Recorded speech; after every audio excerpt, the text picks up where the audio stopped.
ನೋಡ್ರಿ ಡೇಟಾನ ನಾವು ಪ್ರೊಸೆಸ್ ಮಾಡಬೇಕಂದ್ರೆ ಒಂದು ಸೈಕಲ್ ತರ ಯೂಸ್ ಮಾಡ್ತೀವಿ. ಅದನ್ನ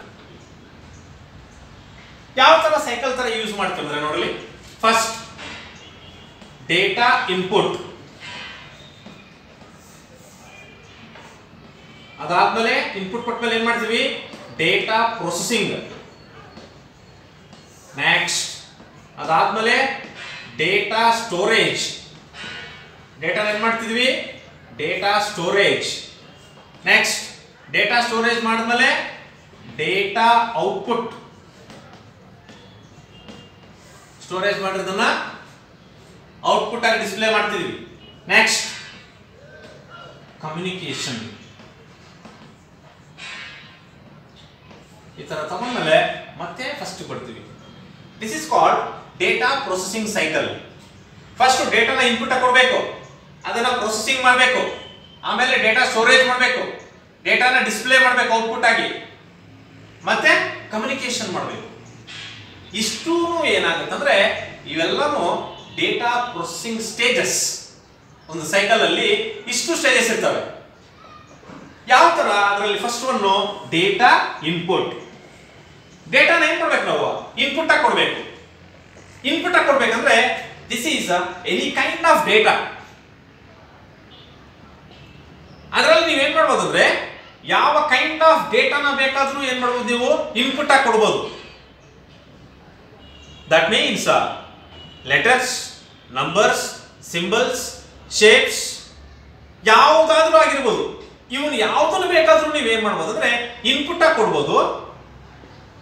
ಬಟ್ ಇನ್ಪುಟ್ ಆಗಿ ಕೊಟ್ಟ ಮೇಲೆ that needs to be processing. ಅವೆಲ್ಲ ಏನಾಗಬೇಕಾಗಿದೆ, ಪ್ರೊಸೆಸಿಂಗ್ ಆಗಬೇಕಾಗಿದೆ. This is any kind of data that is letters, numbers, symbols, shapes or whatever the raw material. ಅದು ಯಾವುದೇ ರಾ ಮೆಟೀರಿಯಲ್ ಆಗಿರ್ಬೋದು. Put into the computer that needs processing. ನೀವು ಯಾವುದೇ raw material ಆಗಿರ್ಲಿ, ನಮ್ಗೆ ಆಲ್ರೆಡಿ ಗೊತ್ತು input ಕೊಡುವಾಗ ನಾವ್ ಏನ್ ಮಾಡ್ತೀವಿ ಅಂದ್ರೆ ಡೇಟಾ ಕೊಡ್ತೀವಿ. ಡೇಟಾ ಕೊಡ್ಬೇಕಂದ್ರೆ ಆ ಡೇಟಾದಲ್ಲಿ ಏನೇನಿರ್ತವೆ, ಲೆಟರ್ಸ್ ಆಗಿರ್ಬೋದು, ನಂಬರ್ಸ್ ಆಗಿರ್ಬೋದು, ಸಿಂಬಲ್ಸ್ ಆಗಿರ್ಬೋದು, ಶೇಪ್ಸ್ ಆಗಿರ್ಬೋದು, or whatever the raw material put into the computer that needs processing. ಅದೇನಾಗಬೇಕಾಗಿದೆ, ಪ್ರೊಸೆಸಿಂಗ್ ಆಗಬೇಕಾಗಿದೆ. ಅದಕ್ಕೆ ನಾವು ಅದನ್ನ ಡೇಟಾನ ಇನ್ಪುಟ್ ಆಗಿ ಕೊಡ್ತಾ ಇದ್ದೀವಿ ಪ್ರೊಸೆಸ್ ಮಾಡೋದಕ್ಕೆ. This input can be done by using keyboard or mouse. Keyboard ಅಥವಾ ಮೌಸ್ ಮುಖಾಂತರ ನಾವ್ ಏನ್ ಮಾಡ್ತಿದೀವಿ, ಇನ್ಪುಟ್ ನ ಕೊಡ್ತಾ ಇದೀವಿ. That is the first stage. Data input ಇದೆ ನೋಡ್ರಿ, ಅದು ಫಸ್ಟ್ ಸ್ಟೇಜ್. ಅದ್ರಲ್ಲಿ ಏನ್ ಮಾಡ್ತಿದ್ವಿ ಅಂದ್ರೆ this is any kind of data. Input ಕೊಡ್ತಾ ಇದ್ರಿ ನೋಡ್ರಿ ನೀವು, ಅದು ಯಾವುದೇ ಕೈಂಡ್ ಆಫ್ ಡೇಟಾ ಆಗಿರಬಹುದು. That is letters, numbers, symbols, shapes or whatever the raw material put into the computer that needs processing. The input can be done by using the keyboard and mouse. ನೀವು ಯಾವುದೇ ಒಂದು ಕಂಪ್ಯೂಟರ್ಗೆ input ಕೊಡಬೇಕಂದ್ರೆ keyboard ಮತ್ತೆ mouse ನ use ಮಾಡ್ಕೊಂಡು input ನ ಕೊಡ್ತಾ ಇದ್ದೀರಾ. ಎಸ್, ಇನ್ಪುಟ್ ಕೊಟ್ಟ ಮೇಲೆ ನೆಕ್ಸ್ಟ್ ಏನ್ ಮಾಡ್ಬೇಕೀಗ, ಡೇಟಾನ ಪ್ರೊಸೆಸಿಂಗ್ ಮಾಡಬೇಕು. ಆ ಪ್ರೊಸೆಸಿಂಗ್ ಮಾಡಬೇಕಂದ್ರೆ ಏನೇನು ಪ್ರೊಸೆಸ್ ಆಪರೇಷನ್ಸ್ ನ ಪರ್ಫಾರ್ಮಿಂಗ್ ಮಾಡ್ತೀವಿ. ನಾವು ಇನ್ಪುಟ್ ಕೊಟ್ಟಿದ್ದೀವಿ. ಈಗ a series of actions or or or operations. Series ಅಂದ್ರೆ ಏನು, ಕಂಟಿನ್ಯೂಯಸ್, ಒಂದಾದ್ಮೇಲೆ ಒಂದು. ಆಕ್ಷನ್ಸ್ ನ ಅಥವಾ ಆಪರೇಷನ್ಸ್ ನ ಏನ್ ಮಾಡ್ತೀವಿ ಅಂದ್ರೆ ಅಪ್ಲೈ ಮಾಡ್ತಾ ಇದೀವಿ. ನಾವು ಏನ್ ಇನ್ಪುಟ್ ಕೊಟ್ಟಿದೀವೋ ಆ ಇನ್ಪುಟ್ ಡೇಟಾ ಮೇಲ್ಗಡೆ a series of actions or operations that can be performed on those data. ನೀವು ಏನು ಡೇಟಾ ಇನ್ಪುಟ್ ಆಗಿ ಕೊಟ್ಟಿದಿರೋ ಆ ಡೇಟಾ ಮೇಲ್ಗಡೆ ನಾವು ಸೀರೀಸ್ ಆಫ್ ಆಕ್ಷನ್ಸ್ ಅಥವಾ ಆಪರೇಷನ್ಸ್ ನ ಪರ್ಫಾರ್ಮಿಂಗ್ ಮಾಡ್ತಾ ಇದೀವಿ. A series of actions or operations that can be performed on those data. ಯಾವ ಆಪರೇಷನ್ಸ್ ಆಗಿರಬಹುದು? The operations are classification of data, calculation of data, sorting of data, extracting of data, fetching of data. These are all the different operations that can be applied on the input data. ಅದನ್ನ ಏನು ಮಾಡ್ತೀವಿ data processing stage ಅಲ್ಲಿ ಮಾಡ್ತಾ ಇದೀವಿ. A series of actions or operations that can be performed on those data. ನೀವು ಏನು input ಹಾಕೊಟ್ಟಿದ್ರೋ ಆ input ನ ಮೇಲ್ಗಡೆ ಒಂದು ಕಂಟಿನ್ಯೂಯಸ್ ಆಗಿ ಆಪರೇಷನ್ಸ್ ನ ಅಥವಾ ಆಕ್ಷನ್ಸ್ ನ ಏನು ಮಾಡ್ತಿದೀವಿ ಅಪ್ಲೈ ಮಾಡ್ತಾ ಇದೀವಿ. The different operations are classification of data, calculation of data, sorting of data, extracting of data, ಹೌದಾ, fetching of data. extracting ಅಂದ್ರೆ ಅದೇ fetching ಮಾಡೋದು. ಈ ಎಲ್ಲಾ ಆಪರೇಷನ್ಸ್ ನ ನಾವು ಇನ್ಪುಟ್ ಡೇಟಾ ಮೇಲ್ಗಡೆ ಅಪ್ಲೈ ಮಾಡ್ತಿದೀವಿ ಈ ಡೇಟಾ ಪ್ರೊಸೆಸಿಂಗ್ ಸ್ಟೇಜ್ ಅಲ್ಲಿ. ಡೇಟಾ ಕ್ಲಾಸಿಫಿಕೇಶನ್, ಡೇಟಾನ ಕ್ಯಾಲ್ಕುಲೇಷನ್, ಡೇಟಾನ ಸಾರ್ಟಿಂಗ್, ಡೇಟಾನ ಎಕ್ಸ್ಟ್ರಾಕ್ಟಿಂಗ್ ಮಾಡೋದು, ಈ ಎಲ್ಲಾ ಆಪರೇಷನ್ಸ್ ನ ಇನ್ಪುಟ್ ಡೇಟಾ ಮೇಲೆ ಏನ್ ಮಾಡ್ತಿದೀವಿ ಅಪ್ಲೈ ಮಾಡಿದೀವಿ. Next data storage. Data storage ಅಲ್ಲಿ ಏನ್ ಮಾಡ್ತಿದೀವಿ, the data and information are required for processing. ಡೇಟಾನು ಮತ್ತೆ ಇನ್ಫಾರ್ಮೇಶನ್ ಎರಡೂ ಬೇಕು, ಏನಕ್ಕೋಸ್ಕರ ಪ್ರೊಸೆಸಿಂಗ್ ಮಾಡೋದಕ್ಕೆ. But that is not currently needed by the CPU or the computer. ಕಂಪ್ಯೂಟರ್ಗೆ ಇವಾಗ ಪ್ರೆಸೆಂಟ್ ಅದು ಬೇಕಾಗಿಲ್ಲ. ಆದ್ರೂ ಏನ್ ಮಾಡಿರ್ತೀವಿ ಅಂದ್ರೆ the data and the information has to be stored. ಅದನ್ನ ಏನ್ ಮಾಡ್ಬೇಕು ನಾವು ಒಂದ್ ಕಡೆ ಸ್ಟೋರೇಜ್ ಮಾಡ್ಕೊಂಡು ಇಟ್ಕೊಂಡಿರ್ಬೇಕು. That can B assessed by later. ಒಂದ್ ಕಡೆ ಸ್ಟೋರೇಜ್ ಮಾಡ್ಕೊಂಡು ಇಟ್ಕೊಂಡಿದ್ರೆ ಏನ್ ಮಾಡ್ಬೋದು ನಾವು ಅದನ್ನ ಲೇಟರ್ ಆಗಿ ಏನ್ ಮಾಡ್ಬೋದು ಆಕ್ಸೆಸ್ ಮಾಡ್ಕೋಬಹುದು. The data and the information are not currently needed by the computer. At present computer ಗೆ ಬೇಕಾಗಿಲ್ಲ, but it has to be stored. ಒಂದ್ ಕಡೆ ಸ್ಟೋರೇಜ್ ಮಾಡಿರ್ತೀವಿ so that it can be accessed by later.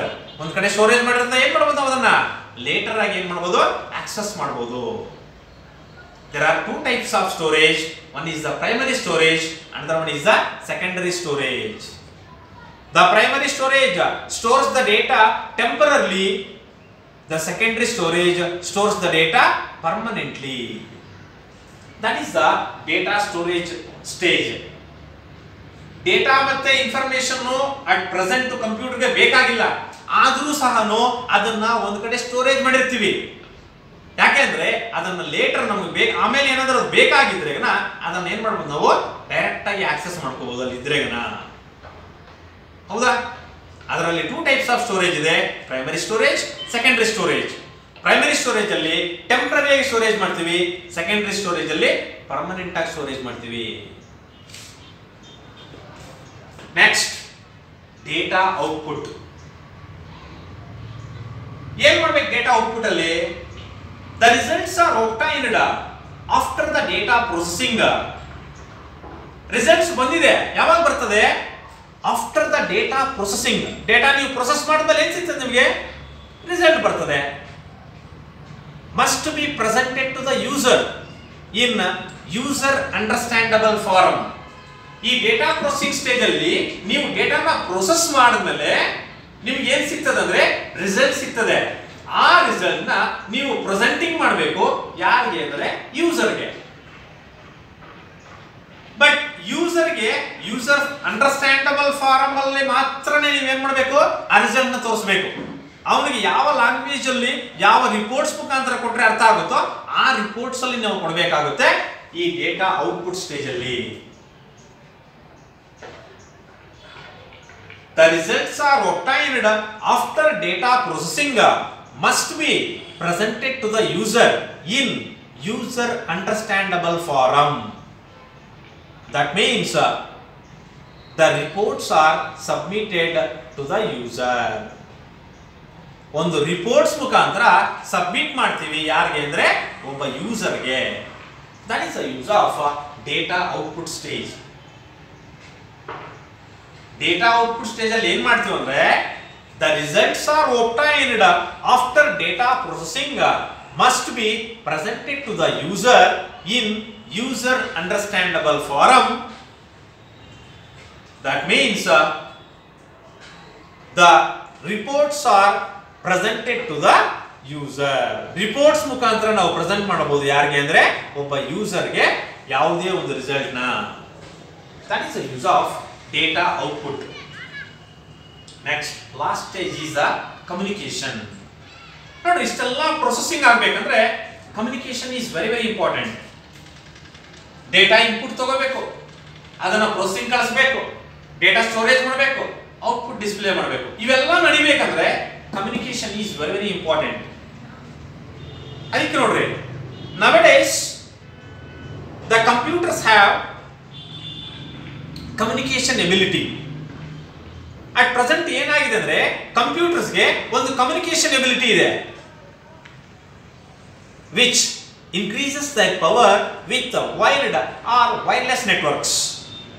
Computers ಗೆ ಇವಾಗ ಏನಾಗಿದೆ ಅಂದ್ರೆ ಒಂದು ಕಮ್ಯುನಿಕೇಶನ್ ಎಬಿಲಿಟಿ ಇದೆ. ಆ ಕಮ್ಯುನಿಕೇಶನ್ ಎಬಿಲಿಟಿ ಯಾವ ತರ ಅಂದ್ರೆ ಅದು ವೈರ್ ಮುಖಾಂತರ ಆದ್ರೂ ಆಗಿರ್ಬೋದು ಅಥವಾ ವೈರ್ಲೆಸ್ ಮುಖಾಂತರ ಆದ್ರೂ ಆಗಿರ್ಬೋದು. ಅದಕ್ಕೆ ಒಂದು ಕಮ್ಯುನಿಕೇಟ್ ಮಾಡೋ ಕೆಪಾಸಿಟಿ ಇದೆ, ಇವಾಗ ಕೇಪಬಿಲಿಟಿ ಇದೆ. Computers nowadays have the communication ability. ಆ ಕಮ್ಯುನಿಕೇಶನ್ ಎಬಿಲಿಟಿ ಇರೋದ್ರಿಂದ which increases their power. ಅದರ ಪವರ್ ಏನಾಗಿದೆ ಇವಾಗ ಜಾಸ್ತಿ ಆಗಿದೆ. ಆ ಕಮ್ಯುನಿಕೇಶನ್ ಆಗೋದು with wired or wireless networks. ಅದು ವೈರ್ ನೆಟ್ವರ್ಕ್ ಆಗಿರ್ಬೋದು ಅಥವಾ ವೈರ್ಲೆಸ್ ನೆಟ್ವರ್ಕ್ಸ್ ಆಗಿರ್ಬೋದು. ನಿಮಗೆ ಕಮ್ಯುನಿಕೇಶನ್ ಮಾಡೋ ಕೇಪಬಿಲಿಟಿ ಇದೆ ಕಂಪ್ಯೂಟರ್ಸ್ಗೆ. ಯಾವ ತರ ಅಂದ್ರೆ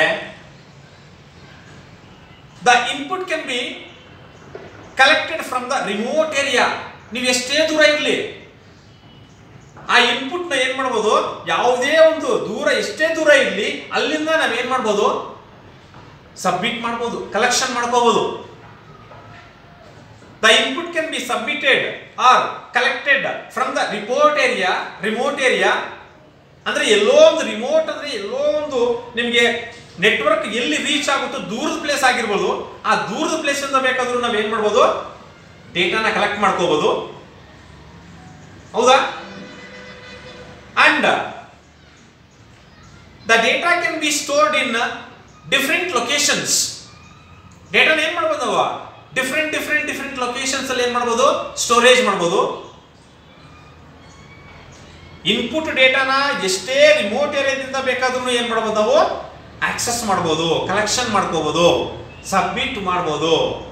ಅದೇ ತರ the data can be stored in different locations.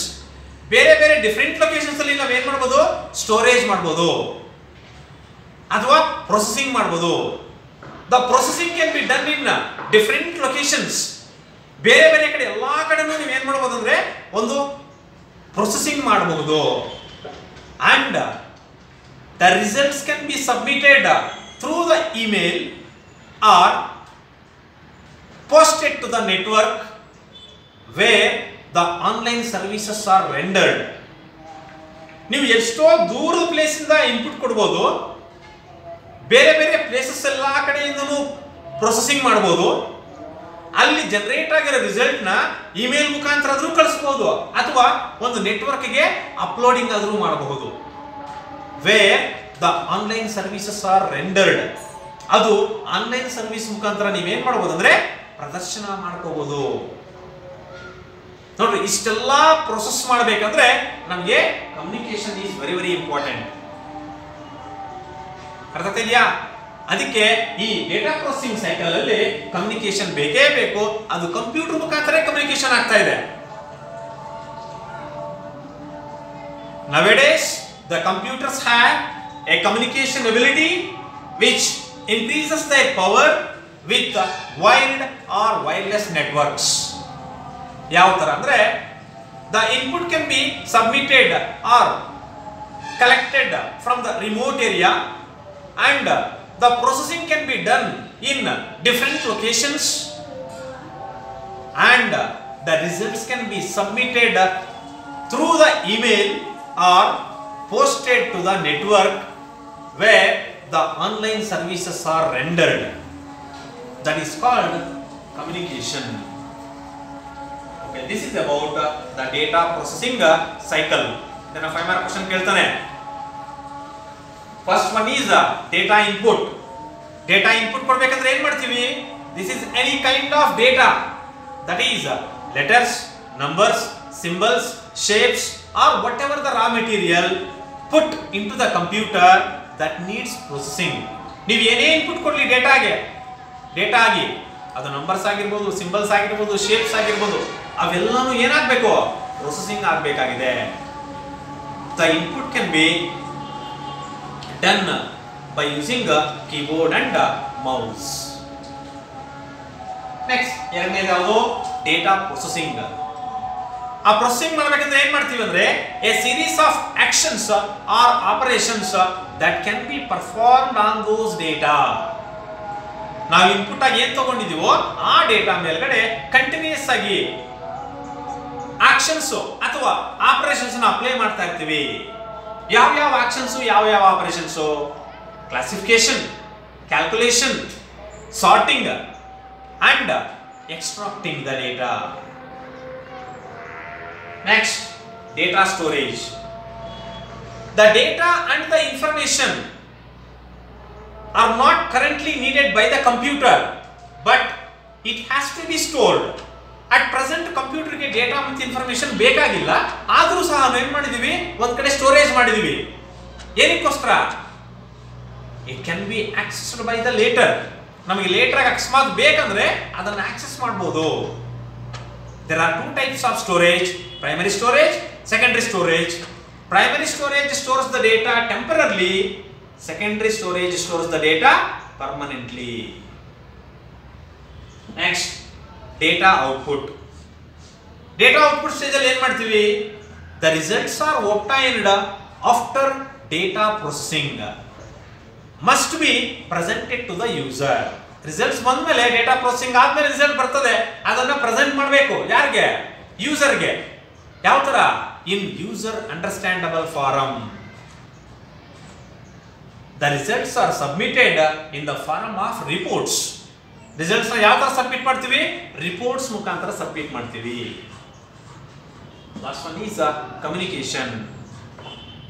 Nowadays the computers have a communication ability which increases their power with wired or wireless networks. ಇರೋದ್ರಿಂದ the input can be submitted from the remote area. The processing can be done in different locations and the results can be submitted through the email or posted to the network where the online services are rendered. ನೀವು ಎಲ್ಲೋ ದೂರದ place ಇಂದ ಏನು ಮಾಡಬಹುದು, input ನ ಕೊಡಬಹುದು. ಬೇರೆ ಬೇರೆ places ಅಲ್ಲೆಲ್ಲಾನು information ನ ಸ್ಟೋರೇಜ್ ಮಾಡಬಹುದು, ಅಂದ್ರೆ ಅಲ್ಲಿ ಪ್ರೊಸೆಸಿಂಗ್ ಮಾಡಬಹುದು. ಪ್ರೊಸೆಸ್ ಮಾಡಿದ್ಮೇಲೆ ರಿಸಲ್ಟ್ ಬರ್ತದೆ. ಆ ರಿಸಲ್ಟ್ ನ ಇಮೇಲ್ ಮುಖಾಂತರ ಆದ್ರೂ ಕಳಿಸಬಹುದು ನೀವು, ಅಥವಾ ನೆಟ್ವರ್ಕ್ ಗೆ ಸಬ್ಮಿಟ್ ಬೇಕಾದ್ರೂ ಮಾಡಬಹುದು.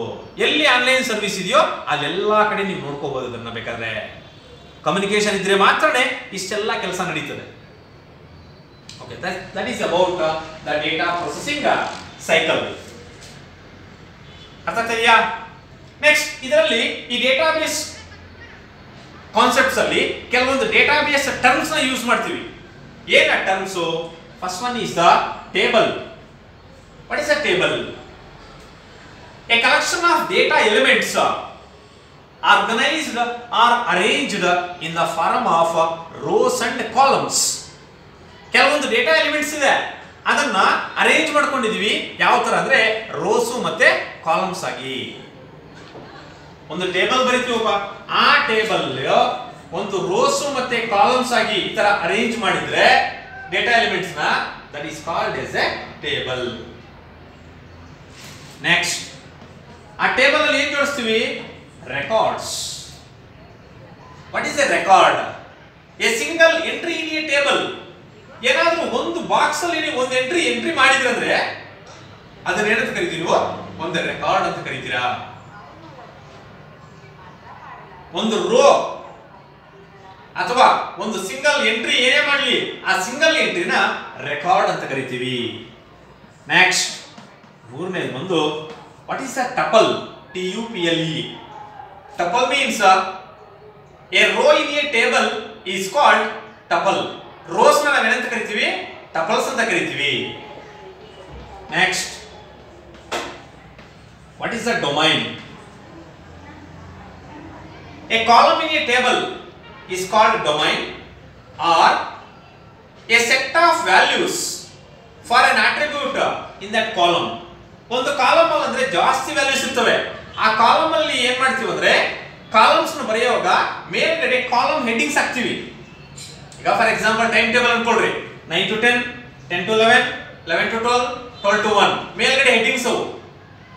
ಅದ್ರ ಕೆಳಗಡೆ ಯಾವ ಸಬ್ಜೆಕ್ಟ್, ಮಂಡೇ ಯಾವುದು, Tuesday, Wednesday, Thursday, Friday, Saturday, ಆ ಹೆಡ್ಡಿಂಗ್ಸ್ ಅನ್ನು ನಾವೇನಂತ ಕರಿತೀವಿ ಅಂದ್ರೆ ಆಟ್ರಿಬ್ಯೂಟ್ಸ್ ಅಂತ ಕರಿತೀವಿ.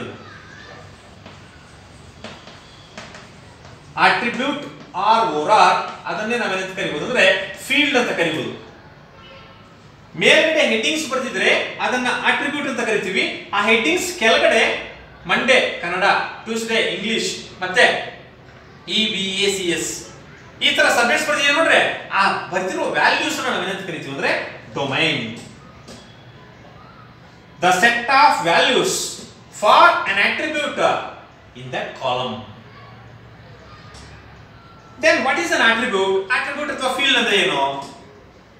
Each column is identified with a distinct value that is called attribute.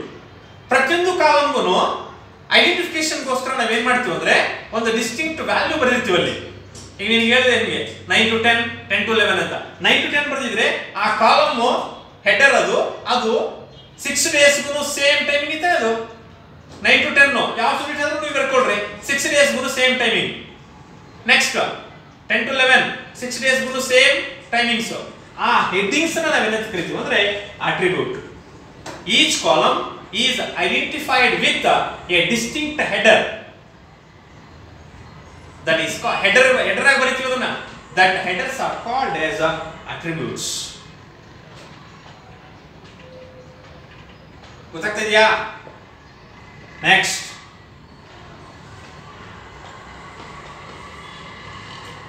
now the sixth one,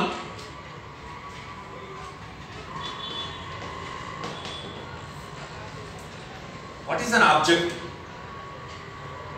ನಮ್ಗೆ ಆಲ್ರೆಡಿ ಗೊತ್ತಿದೆ, object is an identifiable entity. ನೀವು ಆಬ್ಜೆಕ್ಟ್ ಆದ್ರೂ ತಗೊಳ್ರಿ ಅಥವಾ ಅದರ ಬದಲು ನೀವು ಎಂಟಿಟಿ ಆದ್ರೂ ತಗೊಳ್ರಿ. ನೆಕ್ಸ್ಟ್ ಮತ್ತೆ ಬರ್ತದೆ.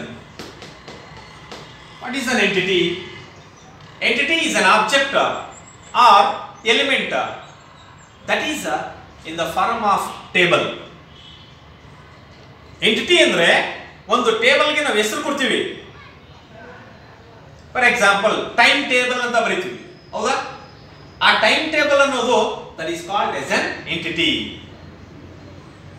Entity is an object or element represented in the form of table, that is called as an entity. These are the database terms. Database ಅಲ್ಲಿ ಈ ಟರ್ಮ್ಸ್ ನ ಯೂಸ್ ಮಾಡ್ತೀವಿ. ಟೇಬಲ್ ಅಂದ್ರೆ a collection of data elements arranged in the form of rows and columns. Then what is a record? A single entry in a table